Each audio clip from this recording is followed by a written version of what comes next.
My parents disowned me for refusing to quit college for my siblings. Years later they begged me for help, but I toppled their dark plot with one move. I've always known that my parents didn't care about me as much as they did about Liam or Sarah. It's been that way since we were kids.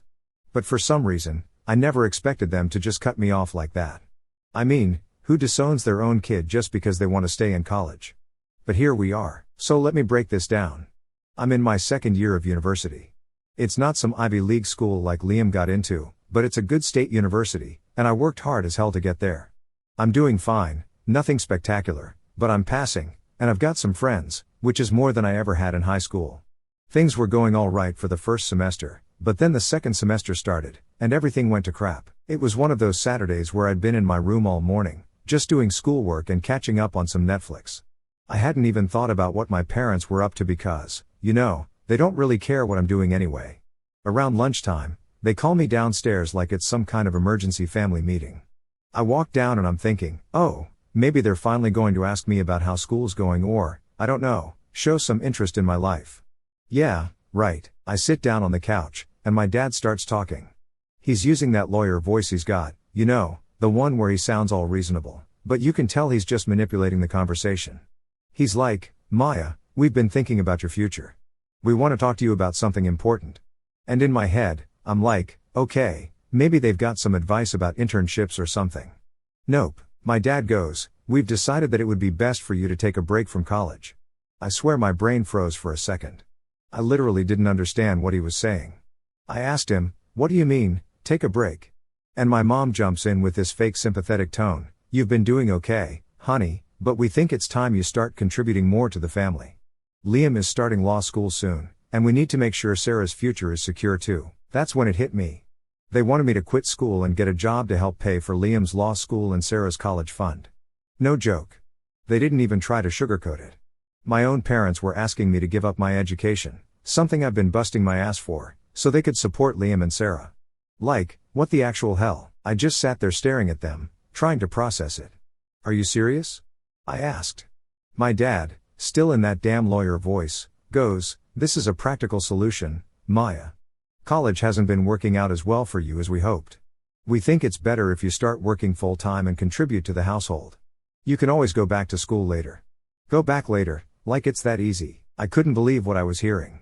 I tried to explain that I was doing fine in school, that I had plans for my future, but they weren't having it. My mom, always the queen of passive-aggressive insults, says, not everyone is cut out for higher education, Maya. There's no shame in honest work. At that point, I couldn't hold it in anymore. I lost it. So you want me to drop out so you can pay for Liam and Sarah? I asked, my voice cracking. What about my future? Do I not matter at all? And you know what they did? My dad sighed like he was so disappointed in me, and my mom just shook her head. We've given you plenty of chances, Maya, my dad said. You've never been as focused as your siblings. We're just being realistic about where you fit in this family. That hit hard, like, really hard. It wasn't just about the money or school. It was about how they've always seen me, like I'm some sort of afterthought, a backup plan if Liam or Sarah doesn't pan out.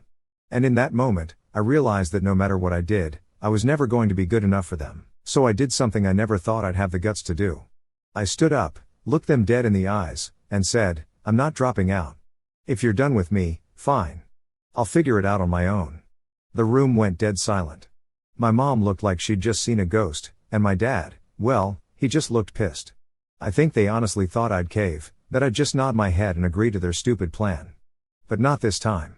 I was done being their backup plan, so after that whole conversation with my parents, I was still pretty much in shock. Like, what just happened? One minute I'm in college, doing fine, and the next I'm being told I'm basically useless and need to quit everything I've been working for to help Liam and Sarah. It was like a slap to the face, but at the same time, I kind of wasn't surprised. This was just how it always was with them. Liam and Sarah were the stars, and I was, I don't know, the background character. Anyway, after I told them I wasn't quitting school, things got even weirder. My dad didn't say anything at first, just kind of stared at me like I'd insulted him. Then my mom, of course, started with the tears, classic. She's sitting there crying and saying, we're doing this for you, Maya. We just want what's best for the family. But all I could think was, how is this for me? They wanted to sacrifice my future to make sure Liam and Sarah had theirs set up. I was done. I'd had enough of their guilt trips and their constant favoritism. So I told them flat out, I'm not quitting school. If that's what you want from me, I'll just leave. I expected more yelling, more tears, maybe even a fight, but instead, my mom just kept crying, and my dad muttered something about, you'll regret this decision. But they didn't try to stop me. It's like they didn't even care if I left or stayed. I went upstairs and grabbed my old suitcase, the one we used to take on family vacations. I hadn't used it in years. It felt weird pulling it out, like I was packing for a trip, but this time I wasn't sure when or if I'd be coming back. I started throwing clothes in, nothing fancy, just essentials, a few pairs of jeans, some t-shirts, my favorite hoodie. I couldn't even think straight, but I knew I had to get out of there before I lost my nerve. As I was packing, I heard my parents downstairs. My mom was still crying, and my dad was pacing back and forth, talking to her like I wasn't even there. He kept saying things like, she'll come to her senses, and, she's always been difficult. That word, difficult, made my blood boil. It was like they didn't even see me as a person, just a problem to be fixed. It took everything in me not to scream at them. Instead, I just kept packing. I grabbed my laptop, a few notebooks, and the sketchbook I'd been working on. Art's always been my escape, and I figured I'd need it now more than ever. I threw everything into the suitcase and zipped it up. It was heavy as hell, but I didn't care. I was ready to go. The hardest part was walking down the stairs. I could feel my legs shaking, and my stomach was in knots, but I knew I had to do this. My parents were still in the living room, acting like I wasn't even there. My mom had stopped crying and was just sitting there, staring blankly at the wall, while my dad was scrolling through his phone, probably pretending to be busy with work stuff. Typical. I stood there for a second, waiting for one of them to say something, to try and stop me, but they didn't. They didn't even look up. It was like I didn't exist to them anymore. So I grabbed my suitcase, opened the front door, and walked out. The door clicked shut behind me, and that was it. I was gone. I didn't have a plan. I didn't even know where I was going. I just started walking. My heart was racing, and I could feel the weight of everything hitting me all at once. I was officially on my own, no family, no home, just me and my suitcase. I must have walked for miles before I realized I had nowhere to go. I pulled out my phone and texted my friend Sarah. We weren't super close, but she'd always been there when I needed someone to talk to. I told her what happened, and within minutes, she texted back, come crash at my place. We'll figure it out. Relief washed over me. At least I had somewhere to go for the night. I grabbed an Uber to Sarah's apartment, and when I got there, she hugged me like I was a lost puppy. She didn't even ask for details right away, just let me dump my stuff in her spare room and collapse on the couch. It was the first time I'd felt safe in hours. We didn't talk much that night. I was too tired, and she didn't push. We just ordered pizza and watched some trashy reality show on Netflix until I passed out on the couch. The next few days were a blur. I couldn't stop replaying everything in my head, my parents asking me to quit school, the way they acted like it wasn't a big deal, the fact that they didn't even try to stop me from leaving. It was like I'd never really been part of their lives at all, but the longer I stayed at Sarah's, the clearer things became. I realized that, yeah, it sucked to leave home like that, but it was also the first time in forever that I felt like I was in control of my own life. No more bending over backward to please my parents. No more trying to fit into the mold they'd made for me. I could actually live for myself. I spent the next week figuring things out. I called my academic advisor, explained the situation, and she was amazing. She helped me apply for more financial aid and even got me into on-campus housing. I was going to be okay. It was weirdly freeing to realize that I didn't need my parents' approval anymore. I was doing this on my own. One of the hardest parts, though, was when my parents texted me. It wasn't an apology, not even close. It was more like guilt tripping, saying things like, we hope you're okay, and, you should come home, and we can talk. Yeah, right. They didn't care if I was okay. They just didn't want to look bad in front of the rest of the family. I ignored the texts and focused on getting my life back together. I also reached out to my Aunt Sarah, my mom's sister. She's the black sheep of the family, an artist who never really fit in with my parents' perfect vision of what success looks like. When I told her what happened, she was furious. They did what? She yelled over the phone. She offered to help me out financially until I could get back on my feet and even said I could stay with her during breaks if I needed to. It was the first time in days that I didn't feel completely alone. By the end of that week, I'd moved into my dorm, and I was starting to feel like maybe, just maybe, I'd be okay. I was scared as hell, don't get me wrong, but there was also this weird sense of freedom. For the first time in my life, I wasn't living under my parents' shadow. I could finally breathe. I've been living in my dorm for a while now, just trying to get used to everything. Honestly, It felt strange at first. I'd go to class, come back to my tiny room, and just sit there sometimes. No yelling parents, no guilt trips, just silence. It was a weird feeling, but at the same time, I was getting used to it. I started making friends at school, and my part-time job at the library was actually kind of nice, quiet, lots of time to think. Anyway, one day out of nowhere, I get a text from Liam. Yeah, that Liam, the golden boy who could do no wrong. I hadn't heard from him since I left, and honestly, I wasn't expecting to. I figured he'd side with my parents like always, pretend like nothing was wrong, and keep being the perfect son.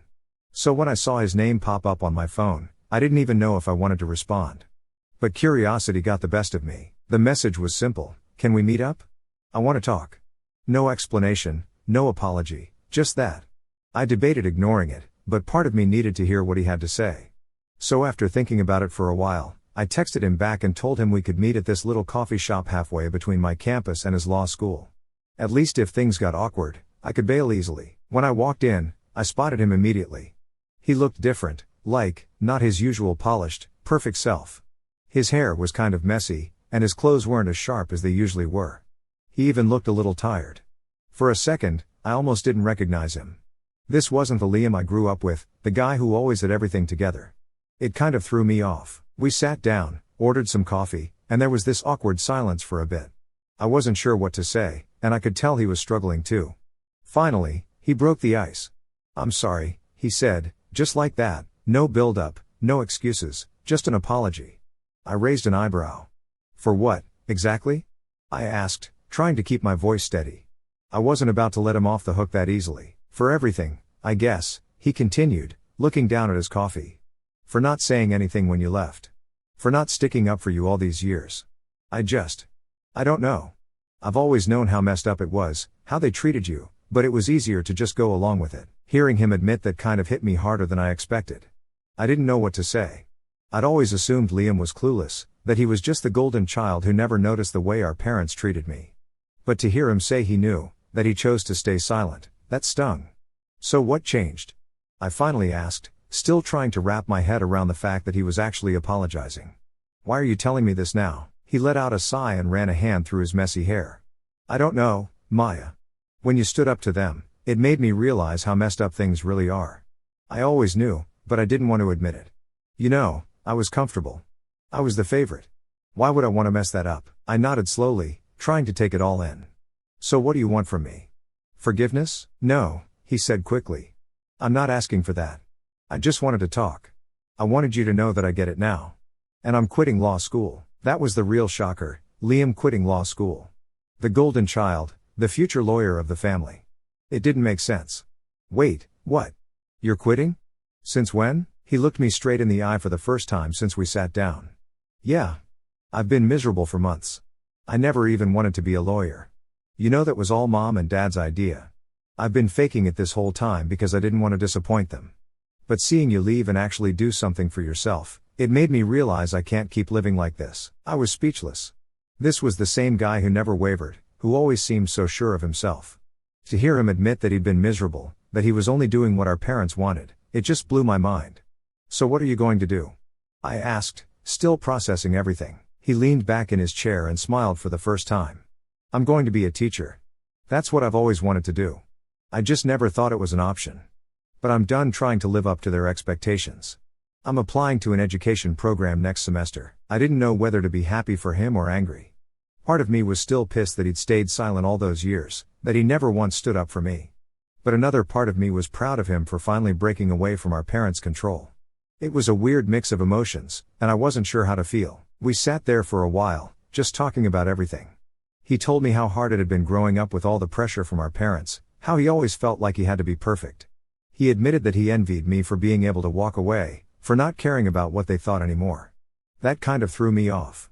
I never thought Liam envied me. I always saw him as the one who had it all figured out. For the first time in my life, I felt like I was actually seeing Liam, not the perfect, polished version of him that our parents had created, but the real him.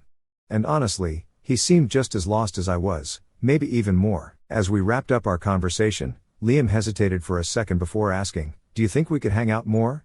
I mean, I know I wasn't really there for you before, but I'd like to try, make things right." I didn't answer right away. It wasn't something I could just say yes to without thinking. But after everything he told me, after seeing this side of him I never knew existed, I figured maybe it was worth giving it a shot. "Yeah," I said finally. "I think we can try." He smiled, and for the first time in years, it felt like we were actually on the same page. It wasn't perfect, and I still had a lot of anger and resentment to work through, but it was a start. As I walked back to my dorm that day, I couldn't help but feel a weird mix of emotions. I was still pissed at my parents, still trying to figure out what my next steps were, but at least I wasn't alone in it anymore. For once, Liam and I were in the same boat, both trying to figure out who we were outside of our parents' expectations. It wasn't the resolution I expected, but it was something, and for now, that was enough. So after that whole coffee meetup with Liam, I was feeling pretty weird about everything.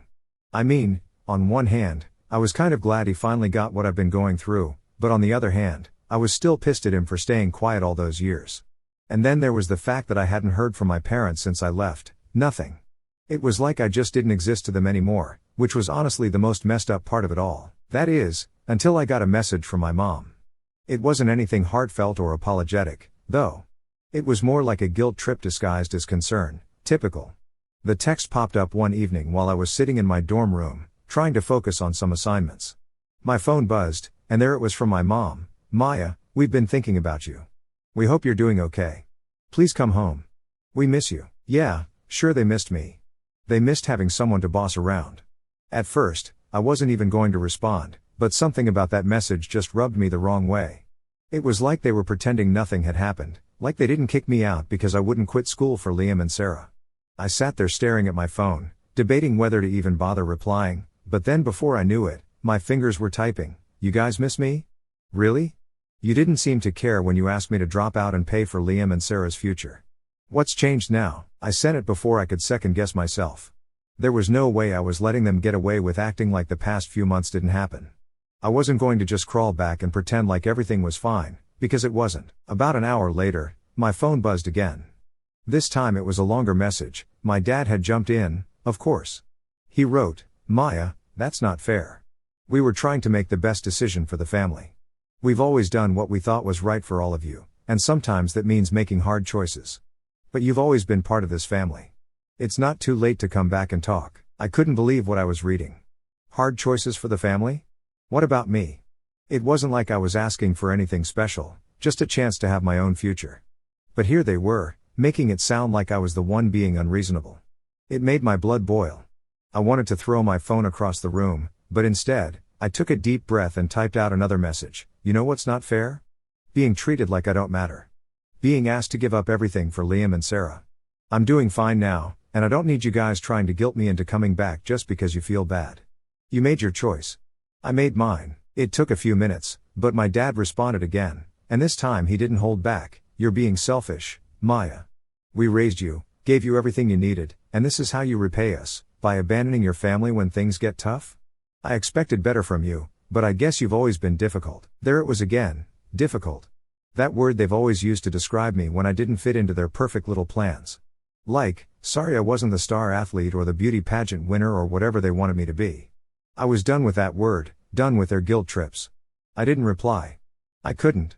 I didn't have the energy to argue with them anymore. The next few days were quiet. I didn't hear from them again, and honestly, I was relieved. But then things got even worse. A few of my relatives, my aunt, my grandma, even a cousin, started texting me out of the blue. Turns out my parents had been talking to them, probably to paint me as the villain who abandoned the family. My aunt's message was the worst. She said something like, "Maya, you need to apologize to your parents. They're heartbroken over this. You're tearing the family apart." I wanted to scream. How was I tearing the family apart? All I did was stand up for myself for once. It's not like I asked them to choose between me and Liam or Sarah, they did that all on their own. And now I was the bad guy. At this point, I knew I needed some backup. I called Aunt Sarah, the only family member who actually understood what I was going through. When I told her what had been happening, she didn't even hesitate. "Your parents are full of it, Maya," she said straight up. "They're trying to control you because they're losing their grip. Don't fall for it. You're doing great on your own, and they just can't stand it." Hearing her say that made me feel a lot better. It was like I finally had permission to not care what my parents thought anymore. Aunt Sarah had always been the one to go against the grain in our family. She never followed the rules, never tried to fit into the mold, and she was doing just fine. Maybe it was time I started following her lead. But then, just when I thought things were calming down, I got another message from my parents. This one was different, though. It wasn't just a guilt trip. My mom said they were selling the house. We've decided to downsize. The house is too big for just the two of us now that Liam is away at law school and Sarah's getting ready for college. We hope you understand. I stared at the message in shock. The house I grew up in, the place that had been my home, even if it never really felt like it, was being sold. They didn't even give me a heads up, didn't ask if I wanted to come get my stuff or anything. It was like they were wiping me out of their lives one step at a time. I didn't reply. What was I supposed to say? Oh, cool, thanks for selling my childhood out from under me? Yeah, no thanks. I wasn't going to give them the satisfaction of knowing it hurt me. But it did, a lot. My parents were moving into some smaller place in a nicer neighborhood, apparently. It was like they were setting up this whole new life without me, and I was just supposed to be okay with it. But honestly, as hard as it was, I think it was the final push I needed to really let go.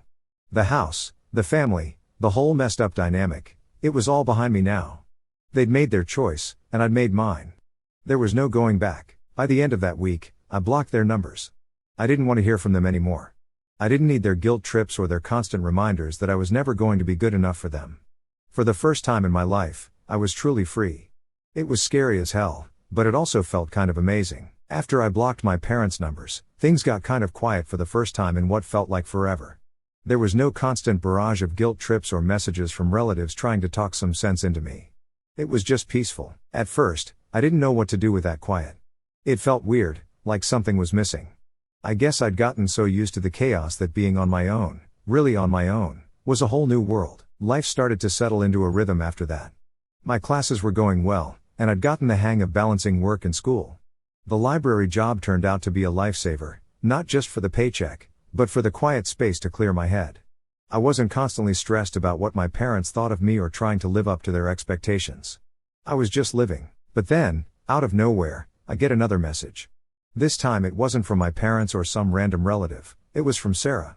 Yeah, my little sister, who had basically been the perfect princess her whole life, the one who always got the best of everything, from mom's constant attention to the nicest birthday parties. We hadn't really talked since I left, so seeing her name pop up on my phone was a surprise. Her message was simple: "Hey, can we talk?" I wasn't sure what to make of it. I mean, Sarah had never been mean to me or anything, but she never really stuck up for me either. She was just kind of there, doing her own thing, living in her bubble. So why now? Why did she suddenly want to talk? I debated ignoring it, but after staring at the message for a few minutes, I decided to reply, "Sure, what's up?" We ended up setting a time to talk later that night. I wasn't sure what to expect, and to be honest, I was kind of nervous. What if she was just calling to guilt me too? Or worse, what if she was mad at me for leaving? When I picked up the phone, Sarah's voice was quiet, not the bubbly, happy tone I was used to hearing from her. She sounded different right off the bat. She apologized. "I'm sorry, Maya," she said. "I didn't really get it before, about you, about what you've been dealing with. That threw me off." I wasn't expecting her to say something like that. "What do you mean?" I asked, trying to keep my guard up just in case. Sarah sighed, and I could hear her shifting around on the other end of the phone, like she was struggling to find the right words. "Mom and Dad have been talking a lot about you since you left," she explained. "But I've been thinking about everything too, and I realized they've been kind of awful to you. Or like, I always knew things were different for you, but I didn't really see it, you know?" I didn't know what to say. Part of me wanted to be mad at her for not realizing it sooner, but another part of me just felt sad that she was only just now seeing how messed up things had been. "Yeah, it's been pretty rough," I finally said, trying to keep my voice calm. Sarah kept talking, and for the first time, she opened up about her own struggles. She talked about the pressure mom put on her to always be perfect, how every little thing she did had to be the best or it wasn't good enough. It was like she was trapped in this constant competition, always trying to live up to mom's impossible standards. It wasn't the same as what I'd gone through, but I could tell it was weighing on her in a way I hadn't seen before. "I've been so scared of disappointing them," Sarah admitted. "Like, if I mess up even once, it'll all fall apart. But seeing you leave and stand up for yourself, it made me realize I don't want to live like that either. I don't want to be perfect all the time." I wasn't sure how to feel. On one hand, I was glad Sarah was finally starting to see things clearly. On the other, I was still carrying a lot of anger and hurt from how I'd been treated for so long. But I couldn't just push her away. She was reaching out in a way that felt real, and I knew how hard it was to break away from the pressure our parents put on us. I get it, I told her. It's tough to stand up to them, but you've got to do what's right for you. You can't keep living for them. We talked for a long time that night, and by the end of it, something had shifted between us. It wasn't perfect, and I still had my guard up, but for the first time, I felt like I had a real connection with Sarah. Not the picture-perfect sister she always tried to be, but the real Sarah, the one who was struggling just like I had been. After that conversation, things started to change even more. Sarah and I kept in touch, talking every few days, just checking in on each other. She was still figuring things out, but I could tell she was trying to take control of her own life, not just live the one our parents wanted for her. And in a weird way, I felt proud of her. She was starting to stand up for herself, and that took guts. Meanwhile, I was finally feeling like I was building a life that was mine. I joined a student group for people with toxic family backgrounds, and it was nice to have people to talk to who understood what I was going through. I wasn't the only one dealing with messed up family dynamics, and that made me feel less alone. One day, out of the blue, I got an email from the University Counseling Center. They'd heard about the support group I was part of and wanted me to help develop a peer support program for other students dealing with similar issues. It was a paid position, and it felt like everything I'd been through was finally being put to good use. I could actually help other people who were struggling, and that felt huge. I started working on ideas for the program, drawing from my own experiences and the stories I'd heard from others in the group. It was like all the crap I dealt with, my parents, the guilt trips, the pressure, was finally turning into something positive, something that could actually make a difference. And as I sat there sketching out plans for the program, I realized something. I didn't need my parents' approval anymore. I didn't need them to see me, to validate me, or to tell me I was doing a good job. I had built my own life, and for the first time, I felt like I was in control of it. Sure, there were still tough days, days where I missed the idea of having a normal family, where I wished things could have been different. But I was okay with that. I was learning how to be okay with myself, and that was something my parents could never take away from me.